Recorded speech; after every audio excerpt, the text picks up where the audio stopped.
Thank you very much. Tonight I'll be speaking about Palestine, Israel, and the U.S. There are many presentations about Israel, some about Palestine, but I feel that there aren't very often ones that really connect all three of those with including the United States.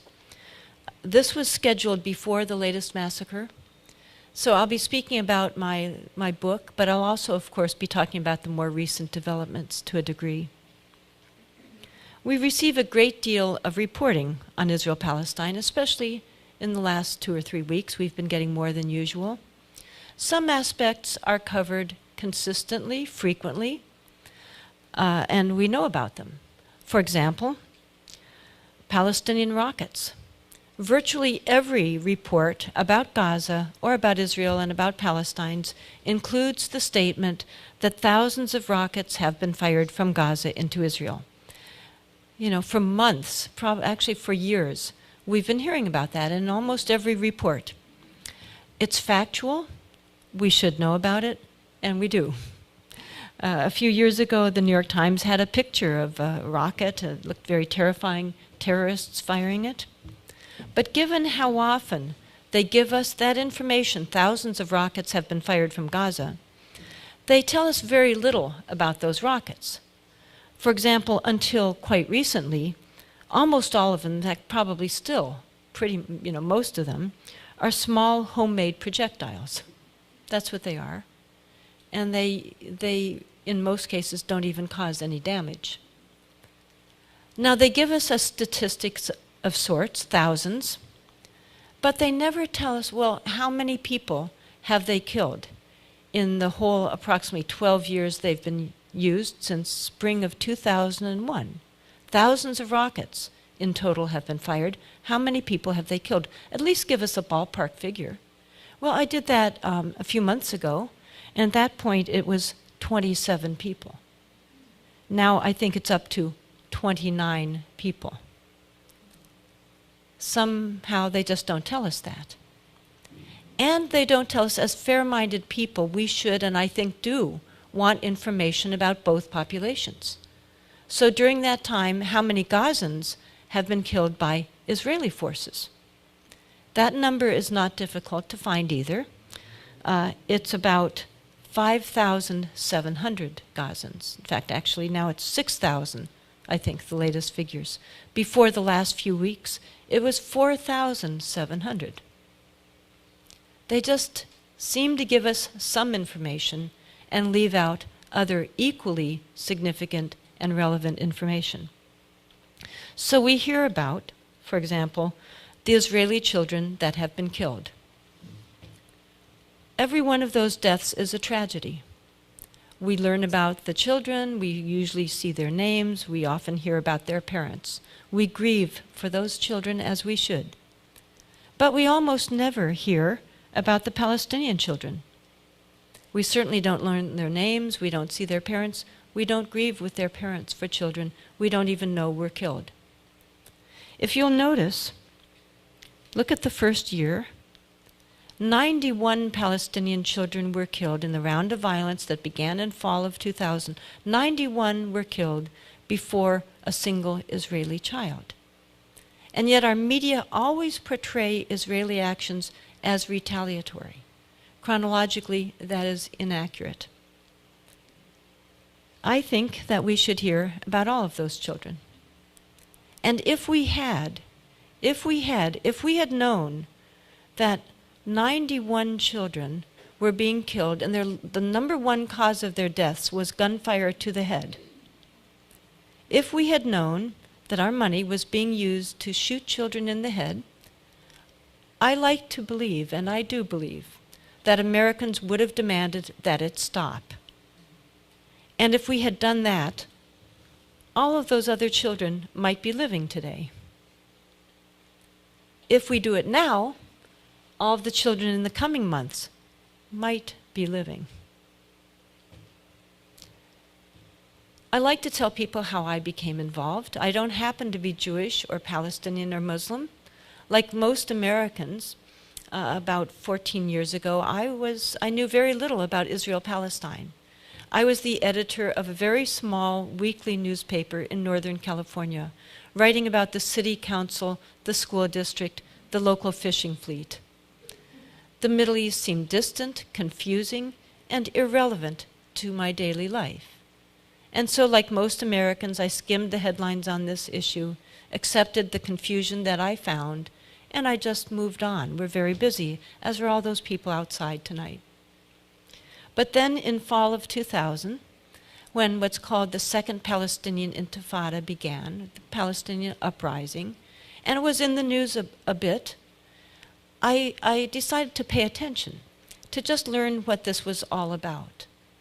And when I finally paid attention so belatedly in my life, I noticed something I should have noticed long before. As a journalist, I noticed how one-sided the coverage was. That we heard from and about Israelis in great detail, as we should. But then I expected and waited to hear about Palestinian in equivalent detail. There are two parties here. But I noticed that came much less frequently. And so I began to look into the issue more and more. I began to read reports from the region and to discover what was going on. And I was shocked at what I discovered. I read in the Israeli media, for example, one of many reports, but I read a report reporting what an Israeli academic had said. She said that Israeli forces, as I already by that time had learned, were killing many people, the unarmed demonstrators. They were killing them in large numbers. But she said what the strategy was to not kill too many. Because if you kill too many, there's the chance you will trigger international outrage. So the deaths were not huge, but the injuries were, because they were injuring large numbers. Those would be off the radar. She wrote that they were injuring, I think they had injured 6,000 in the first month. And she wrote, and please remember, this is from an Israeli newspaper that I read this. She wrote that Israeli forces were specifically targeting eyes and kneecaps. So with that kind of information, as well as learning for the first time in my life that we give Israel more of our tax money than any other country on earth, more than all of sub-Saharan Africa put together, that it is approximately $8 million per day. Now it's about to go up to about $10 million per day. I began to think this was the most covered up issue I had ever seen, of such profound importance. And so I decided I needed to go and see for myself if what I thought I was beginning to learn was actually true. And so began the most unusual trip I've ever undertaken. Many years before, I had been in the Peace Corps in Afghanistan. In that case, I had a very official support system helping me and guiding me, the Peace Corps. In this case, I was going to be traveling alone, and I had no organization sponsoring or guiding me whatsoever. As I landed on February 7th at 8 p.m., 2001, I experienced a sudden pang of the disquiet I'd been trying to ignore on that very long airline flight. What was it going to be like for me, as a single female American, to wander alone through a largely Muslim land that was in the middle of a violent uprising, and that was at the epicenter, we're continually told, is hostile to Americans in general, and to women in particular? What was it going to be like for me?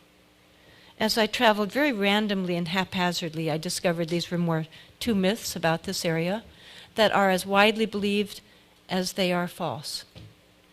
People invited me to stay in their homes, which I gladly did. They treated me with respect. Whenever I said I was an American, which is what I always told them, the invariable response on that trip and on my many trips since was welcome. And yet we almost never see this.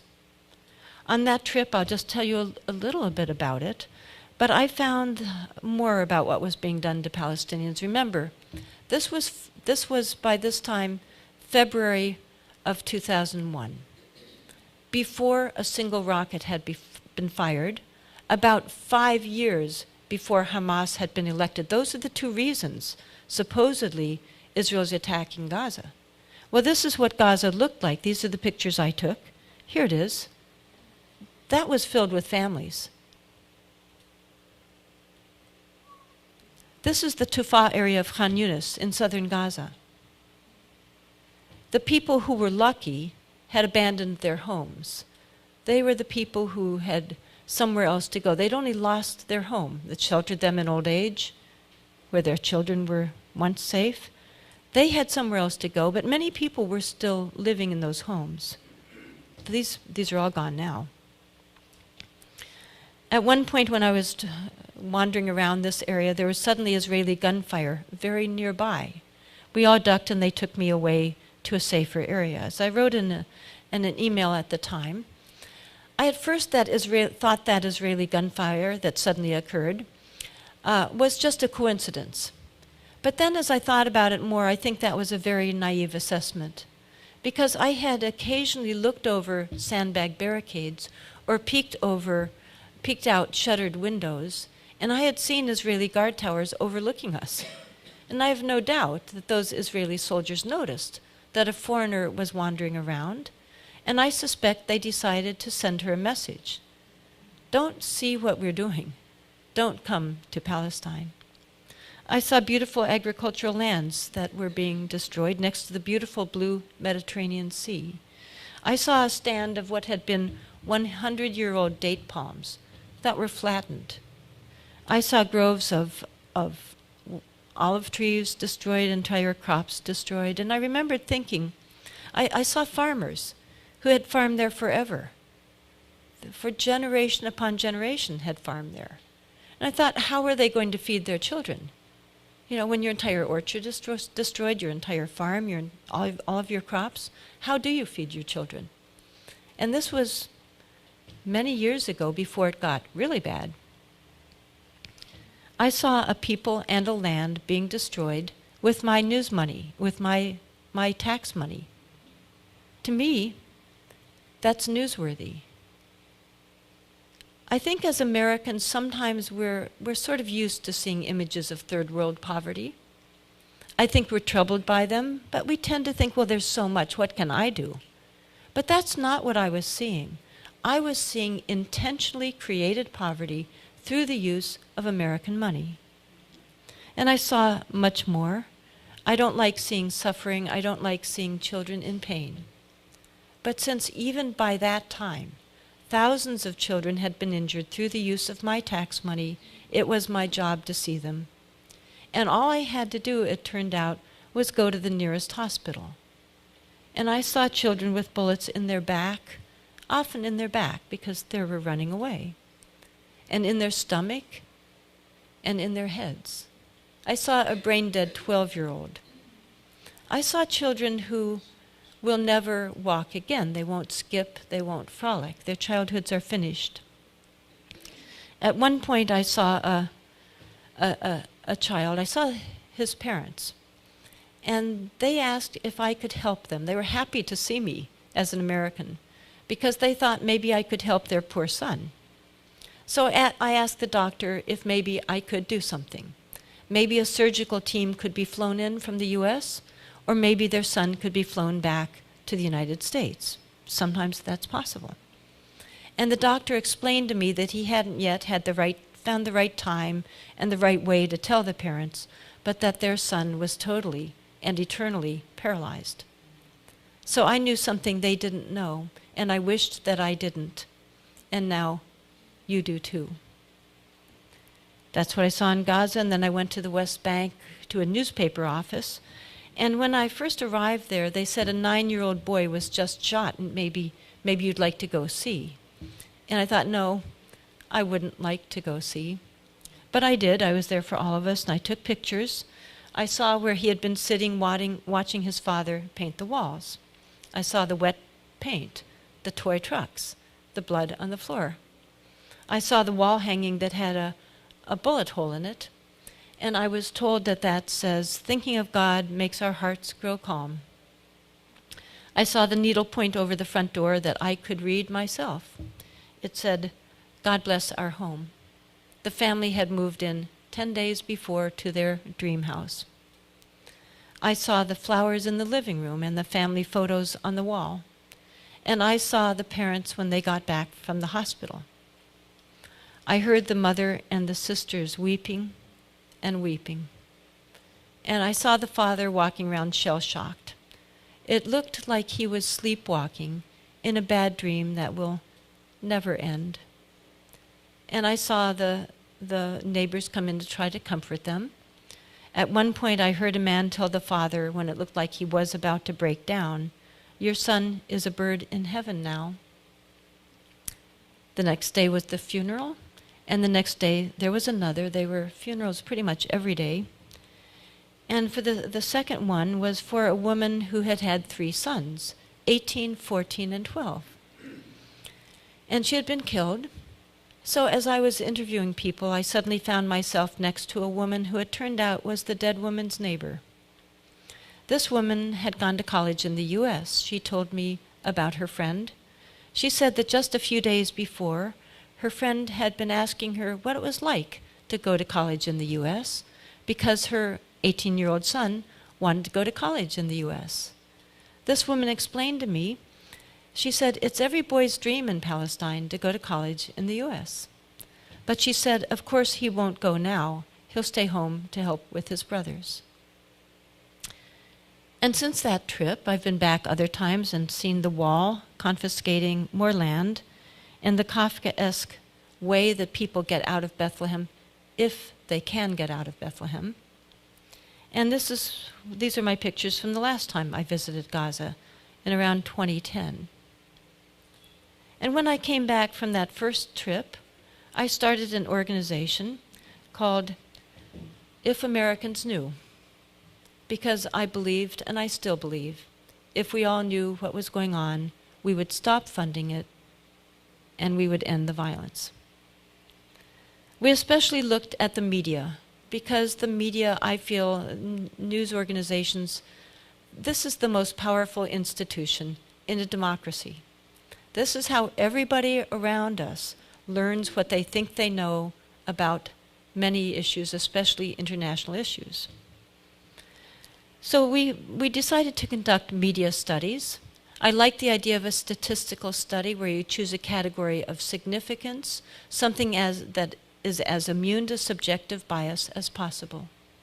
We decided to study how the media covered deaths among both populations. Both is the key word. We rarely get that.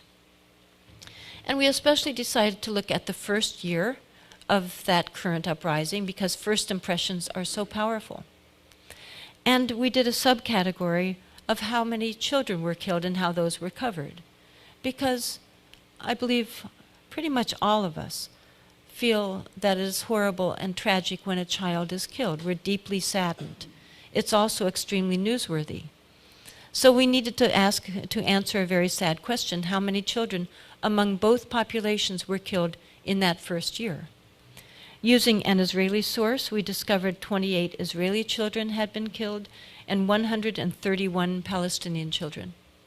How was this covered by our prime time network news shows, CBS, ABC, NBC?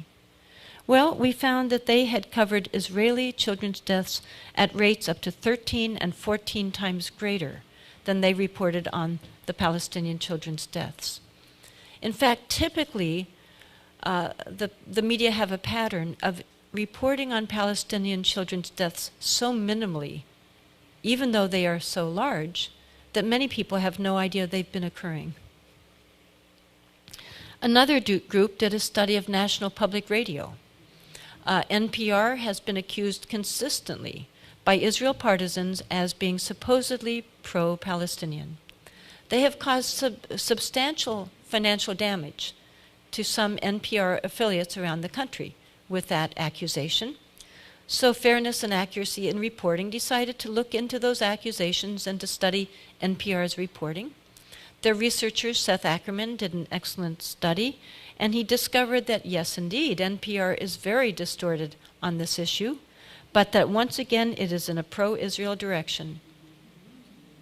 He gave his study what I feel is a brilliant title.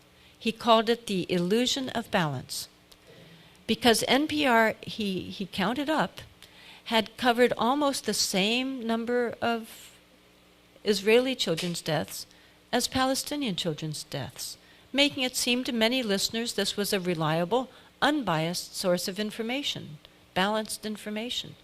In reality, that was not balanced. That was huge distortion. In fact, I would suggest it was manipulation, in which you report a very large proportion, almost all, of one population's deaths, and very few of the others. We've also looked at daily newspapers. This is just a very typical daily newspaper from Silicon Valley, near Stanford University, the San Jose Mercury News. In this case, we looked at front page headlines. Many people are so busy that might be all you'll look at for that day, but at least you're keeping up with the important news of the day, the big front page news of the day. And again, to study those, we needed to baseline how many people of both populations were killed. We discovered that, as always, in every period of time, it's far more Palestinians that had been killed during that period. 121 Israelis, at least 384 Palestinians. How is this covered by this daily newspapers, daily front page headlines? They had reversed it and increased the differential. So while this is what was actually going on, that's what it looked like. I was astounded. This was one of our first studies. And it occurred to me, what if the Mercury News had covered the Super Bowl backwards? What if they'd gotten the World Series wrong? There would have been jokes about them by late-night comedians around the country. And yet here they were committing a distortion of that magnitude, having to do with lives and deaths, and no one noticed it. And I would suggest that the newspapers here did the same thing. Often, throughout the past 12 or 13 years, I have seen this phrase, as perhaps many of you have noticed, that almost any time Israelis suffer something, are killed, or there's an attack, a successful attack on Israel, it's portrayed as a period of calm, has just been shattered by Palestinian violence. There was a headline of that sort in 2005 in the Los Angeles Times.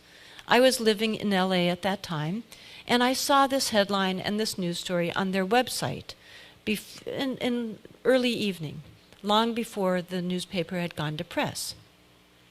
So I tried to call the foreign desk with a correction so that they wouldn't publish something that was wrong. And I told them that during what they were calling a period of calm, 170 Palestinian men, women, and children had been killed. And that during a period they said was calm, 379 Palestinian men, women, and children had been injured. Their response was, "We said relative calm." And they hung up the phone. And they didn't change a single word in their news story or add a single piece of this information. There are so many omissions that I could go on all night with these, but I'll do just one more. This is a very different one.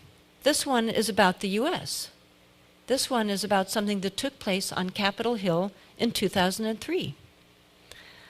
There was a briefing in the Rayburn House Office building. The chairman of that briefing was a four-star admiral, Admiral Thomas Moorer. He had been chairman of the Joint Chiefs of Staff, a World War II hero, the highest rank a military officer can attain, really, and former chairman of Joint Chiefs of Staff. Also part of the panel was a Rear Admiral, Merlin Starring, who had been in charge of the whole legal department of the U.S. Navy. Also part of their commission was a Marine general. And not just any Marine general, this one was the highest-ranking Medal of Honor recipient in the United States, the highest Medal of Valor an American can win. They announced their findings on Capitol Hill, that Israel had tried to sink a U.S. Navy ship, that they had killed 34 Americans and injured over 170 of them. The decks had been running with blood. That rescue flights to these men had been recalled by order of the Secretary of Defense and the President of the United States.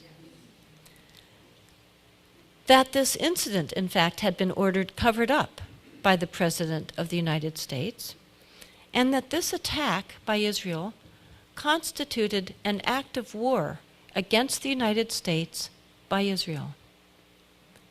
Statements of that gravity by officials of that high rank on Capitol Hill in a House office building are newsworthy. And yet, there was nothing about them in the Washington Post, the New York Times, the allegedly patriotic network, Fox News, we may wish to call why they didn't cover it. The only place that covered those statements was the Stars and Stripes newspaper. That's the military newspaper abroad. And it's in detail in the congressional record. There you can read every word. Now let's talk about the recent situation. I'm not up with the most recent since I've been out of touch for a few hours. But let's look at what has gone on in the recent conflicts, beginning, I'd say, over about the last 5 or 6 years. In 2009 to 10, there was a similar bombardment of Gaza, in which at least 1,400 Palestinians were killed, a large majority of them civilians. In fact, over half, I believe, were women and children. And 9 Israelis were killed. Then in 2012, we had a much smaller massacre, in which this number actually turned out to be larger because a number of people died later from their injuries. But it was at least 169 Palestinians, of whom quite a few were children, compared to 6 Israelis. And now we come to 2014. In which the media date the progression that has led to the current massacre. They usually start it from about, I believe, June 12th, when 3 young Israelis were abducted and tragically murdered. That's where they usually start it from. Well, let's be a little more honest and start it from a more reasonable starting point. Let's start with January 1st and look at the deaths among both populations again, because all matter. And you will see the Israeli deaths on the left and the Palestinian deaths on the right. So here is January. The pink is a child, no Israeli deaths. Next we will look at February, no Israeli deaths. Next we will look at May. The green one is a child. Next we will look at April. We do have 1 Israeli, a soldier. And next we have May. 3 more Palestinians, 2 of them children. None of this was newsworthy to our media. None of those children, none of that was newsworthy. And what about abductions? They were very concerned about 3 Israelis abducted. Well, during this time, January 1st through May 31st, Israeli forces had abducted 2,300 Palestinians. Quite a few children among them. But that wasn't newsworthy.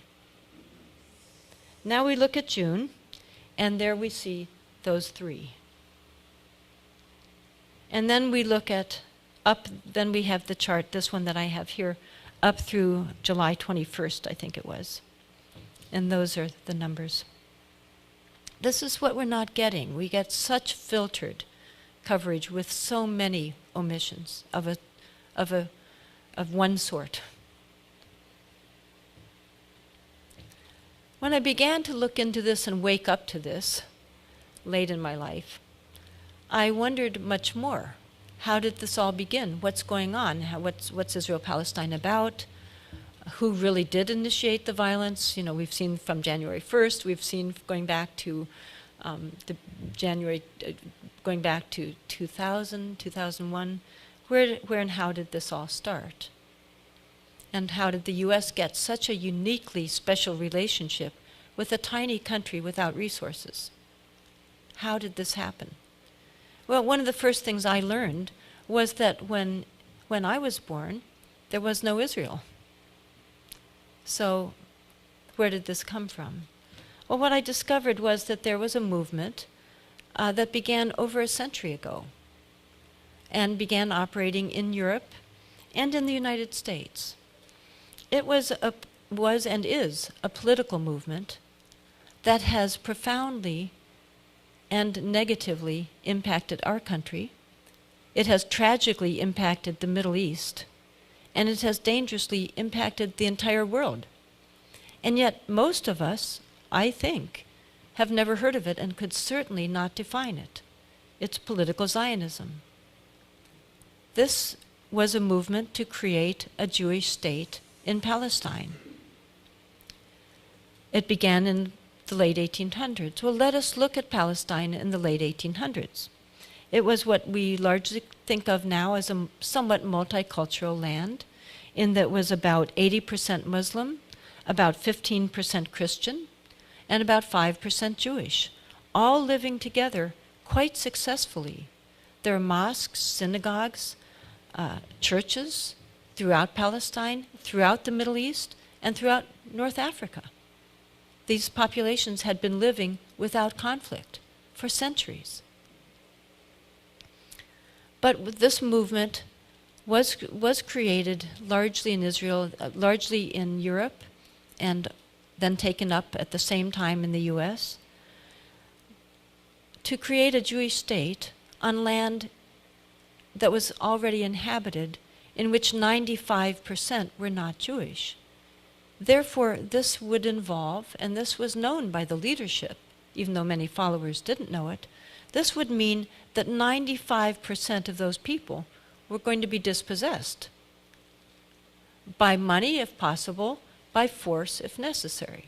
This was written in Zionist journals early on.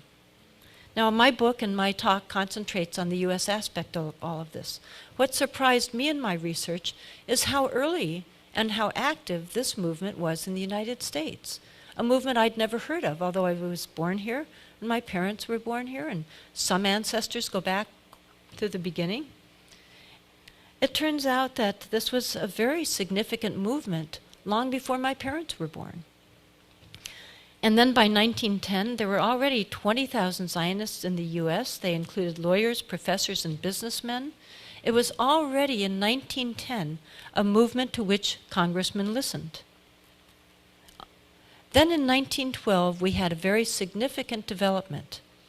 A prominent lawyer named Louis Brandeis became a Zionist.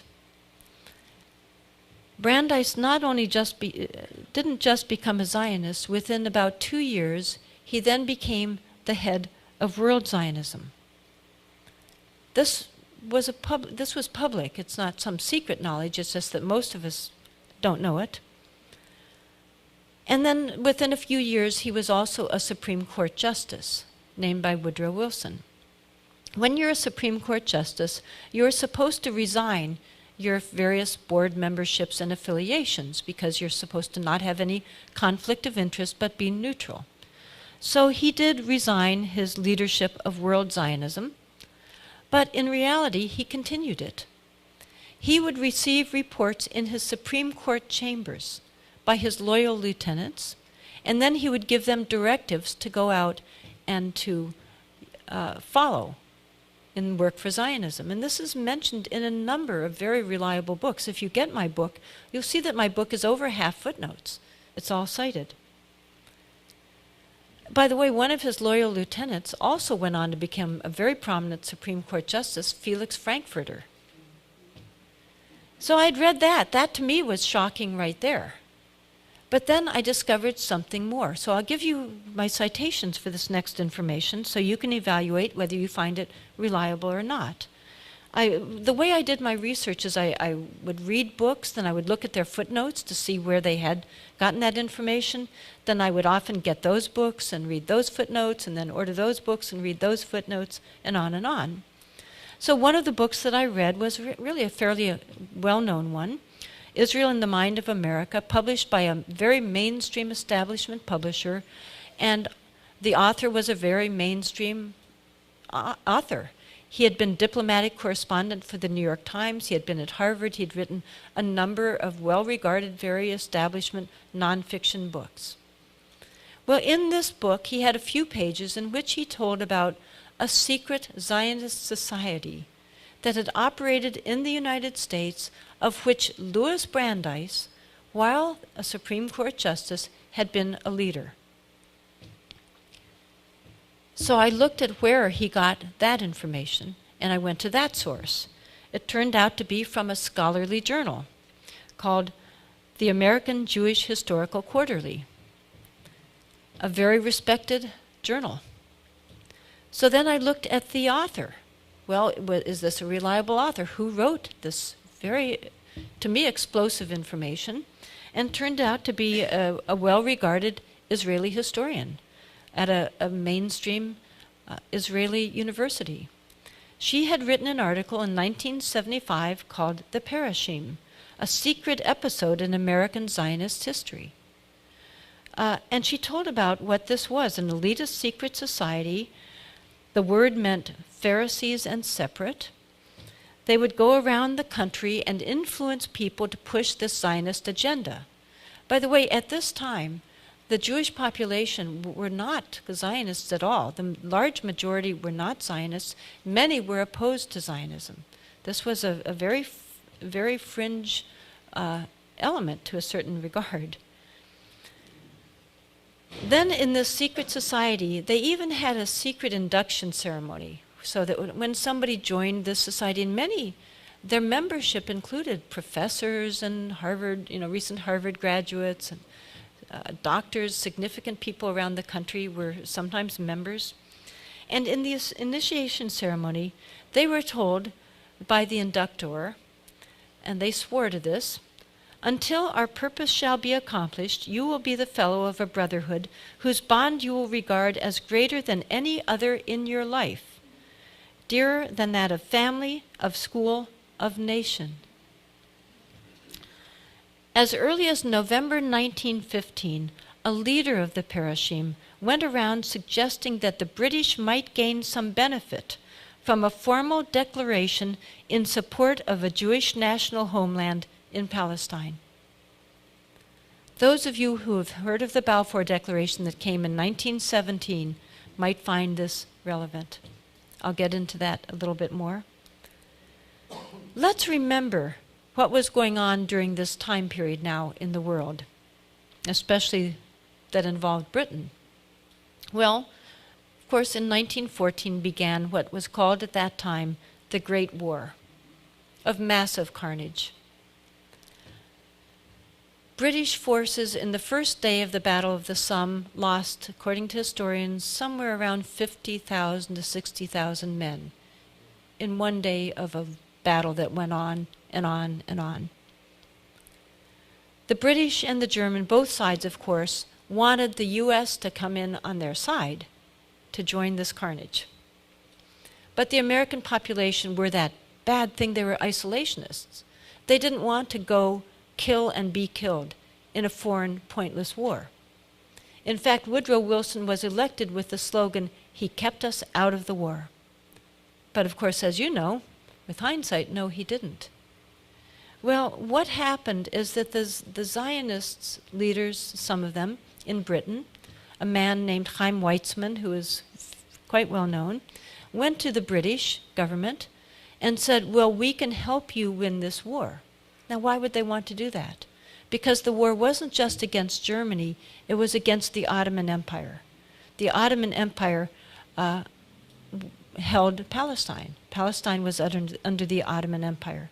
So by defeating them, the British would come into control of Palestine. So the Zionists went to the British and said, we can help you get the United States into the war.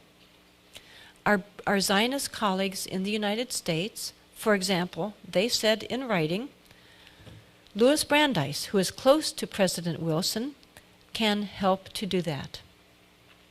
In exchange for that, the British did issue a declaration that was quite significant, mild as it may sound.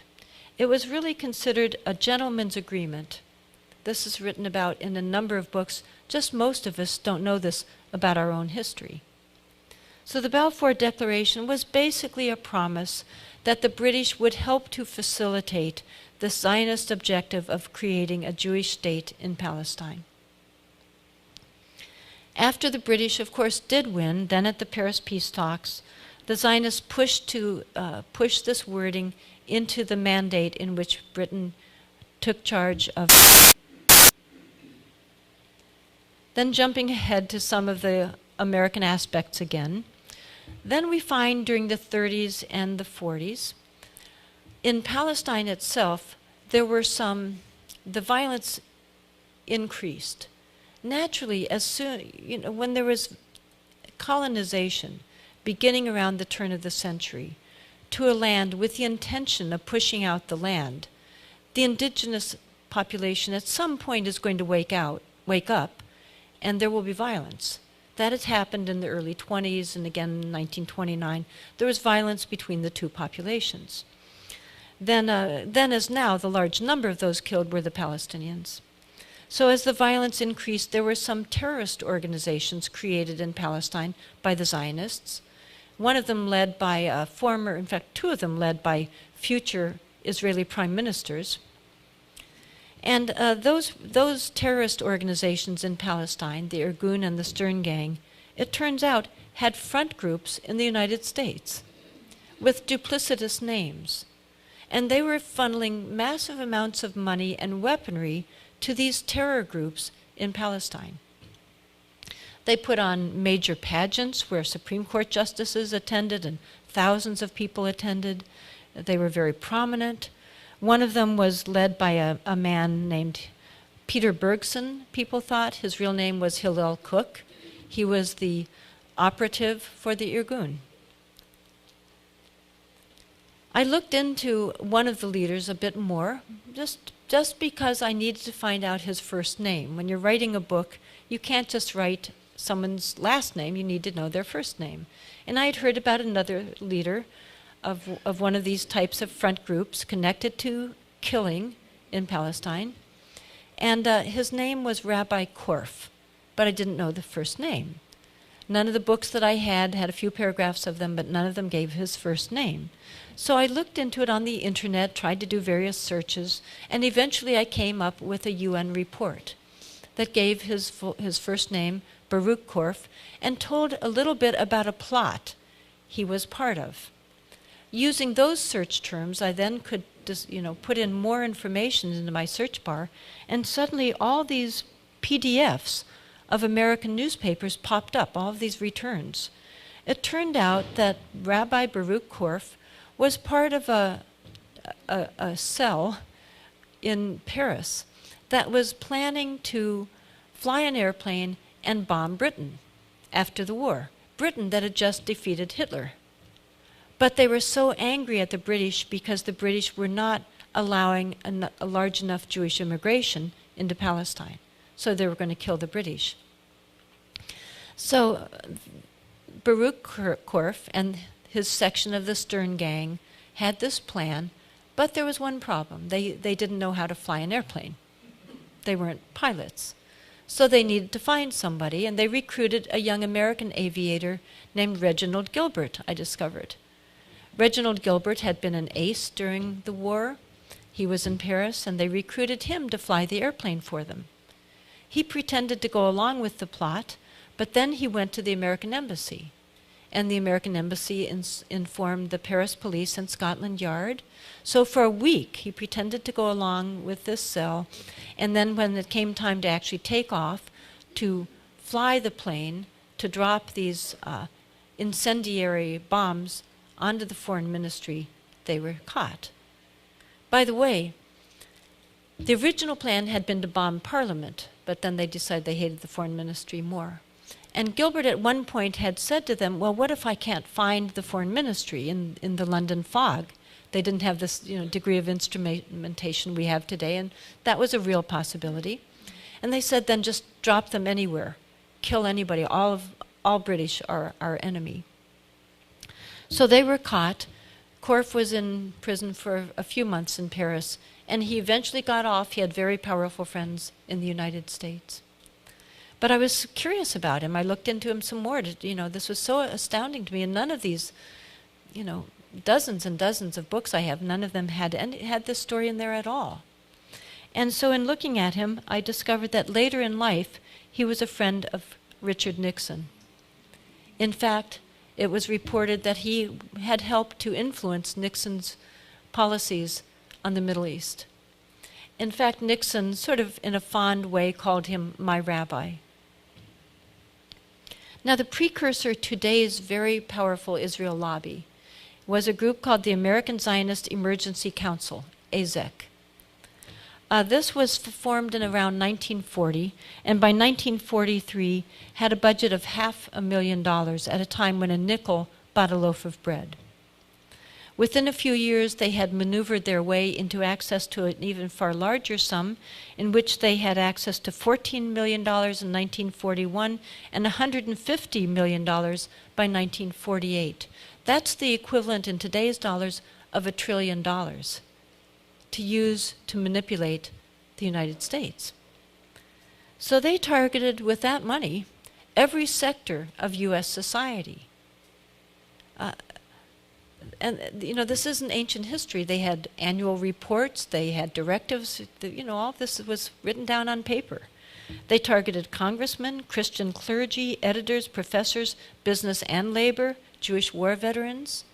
They published books all over. They had 400 local committees. There were massive campaigns throughout the country. They also worked especially to manufacture Christian support. They secretly funded sort of Christian groups that would push the same Zionist ideology. They funded books that became huge bestsellers. It was an enormously successful campaign throughout the country. Even though during this time there was a great deal of opposition to Zionism by many different groups, by Christian leaders, by State Department, Pentagon, intelligence agencies, Jewish anti-Zionists, many people were opposed to it. Two of the most celebrated Christian pastors opposed it on religious and moral grounds. The Christian leaders in the Middle East had gone to the Paris peace talks to advocate on behalf of the Arab population that there should be self-determination of peoples there. One very prominent American Christian who was a Dead Sea scholar wrote a wonderful book called Palestine is Our Issue, is Our Business. To read that book, it's very strong. It talks about the right of return, about Palestinian resistance fighters, etc. But it was buried. Diplomats, the State Department, the military, the Pentagon, the intelligence agencies wrote directive after directive, study after study, memo after memo, talking about how damaging to the U.S. and to U.S. strategic interests, and how in violation of American principles Zionism would be. Starting from under Taft, there was then a commission to Palestine during the time of the Paris peace talks. They went there to investigate the situation, to look into the possibility of creating a Jewish state there. And they came back with a very powerful report saying this would be a grave trespass on the rights of the people there. This was entirely buried and had no effect whatsoever. Dean Acheson, a major statesman for many years, wrote that the Zionist agenda would imperil not only American but all Western interests in the Near East. The CIA wrote that they were pursuing objectives that would endanger the strategic interests of the Western powers in the Near and Middle East. There's so much evidence of this. Some people debate about whether the lobby is powerful. It's been powerful since the beginning, and the evidence is all there. It's just buried. Alfred Lilienthal was part of the American Council for Judaism. I had the honor of meeting him. He wrote excellent books about this. That group was arguing against Zionism. And part of what they were arguing in the State Department was that there would be massive bloodshed and chaos if this was pushed through. When the Zionists began to work to push through what's called the partition plan through the United Nations, that's portrayed to Americans as this wonderful compromise. Palestinians just, ignored this wonderful opportunity that Palestinians pushed through. Well, they knew, and the State Department were saying this would be a disaster if this gets pushed through. The idea was that Palestine, half of it would be given to a Jewish state. Even though these were mostly recently arrived and had originally only been 5% of the population. And even after decades of immigration, were 30% of the population. And this plan wasn't actually half. The plan was that they would get 55% of Palestine approximately, and the Palestinians would get about 45% of their own land. Now, I know what the Americans would say if the UN did that to us, But this is portrayed with, oh, those foolish Palestinians not accepting that. And by the way, many people are under the illusion that Israel bought up all that land. That's what's been told, and that was the attempt. And they did increase Jewish ownership about over, from what was originally about 1%, because it was so an urban population, to at most 8%. Most historians said they owned about 5 to 6%. So a group that owned 8% under this plan was getting 55%, a good deal for them. No wonder they said they would go along with it, and secretly in their journal said it's the first step, then we will get it all. But rather than bringing peace, which was what the UN was charged with, instead of bringing peace, it did the opposite. It created, of course, still more violence, and there was a war that Israel calls its War of Independence, and Palestinians call it al-Nakba, the catastrophe, because it was a massive humanitarian catastrophe. At least 750,000 men, women, and children were very ruthlessly and violently pushed off their land. There were at least 16 massacres before a single Arab army finally joined the fray. And by the way, those of you that grew up with the myth that I did, that little Israel declared its independence and suddenly, 5 to 7 Arab armies suddenly just attacked, but Israel somehow won because God, was on their side or something. Well, in reality, before Israel declared its independence on about May 14th, 15th, it's a midnight type of situation, they had already committed 16 massacres. These are quite grisly. You can read the details of them. They had already ethnically cleansed at least 200,000 people. When these Arab armies did come into the fray, they were smaller in number, including the Palestinian forces, than the Zionist forces were.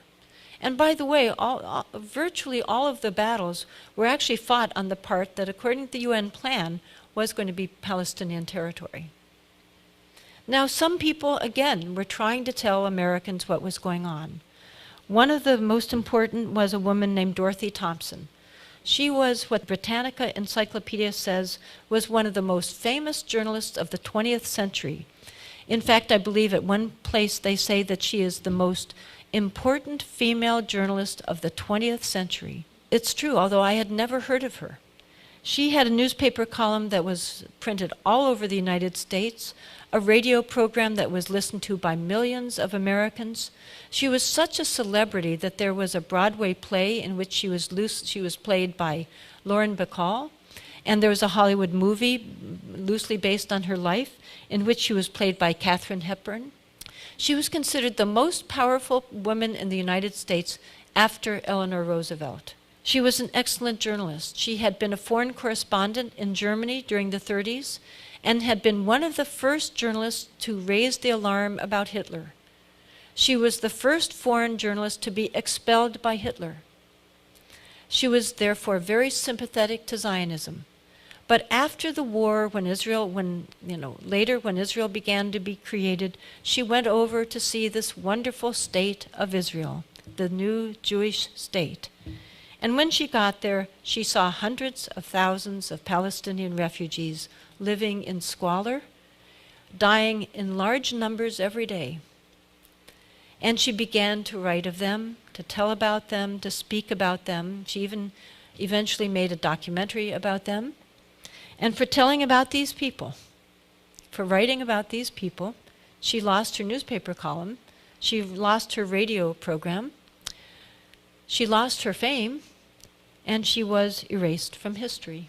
On sort of a similar final note, if I now tried to write an article, maybe about Dorothy Thompson, a fascinating person, or maybe about the Parashim, or maybe about Reginald Gilbert, there's much more I could tell you about, very interesting about him. If I tried to do that for a popular American history magazine, which I would like to do, I quite likely would not get it published. And that's, this is not paranoid speculation. A few years ago, we tried to put a paid newspaper ad in American History magazine, not about Palestine. We tried to put a paid ad in about a book, a memoir by a 91-year-old American congressman. It tells about his childhood in Depression-era America. in Corn Belt America, about being a small-town newspaper editor, about serving in the Seabees during World War II, about going to Congress, about all of his various fights in Congress, and about also, near the end of the book, it tells about the fact that when he started to speak about Palestine, he was targeted by the Israel lobby, money was funded to his opponent, and after 22 years in Congress, he lost the election, Paul Finley.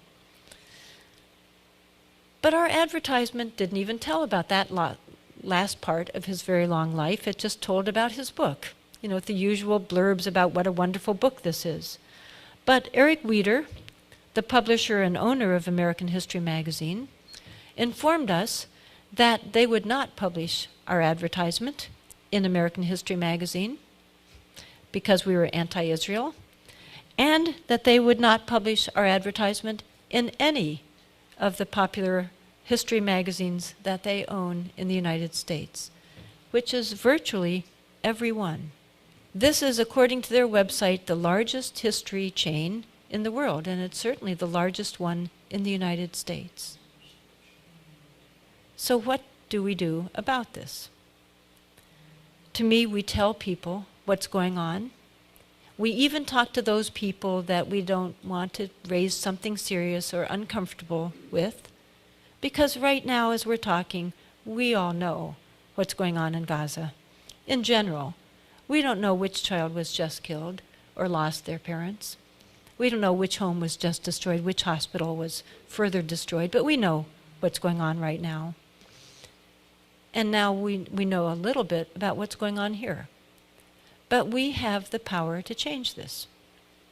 I feel strongly that if every single person in the United States right now that is concerned about Gaza would actually just do something like maybe again, or maybe for the first time, phone your senator.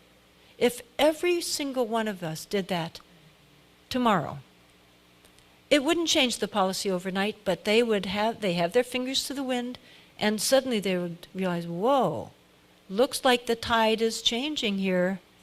And half of them would love it to change. They don't like being AIPAC puppets.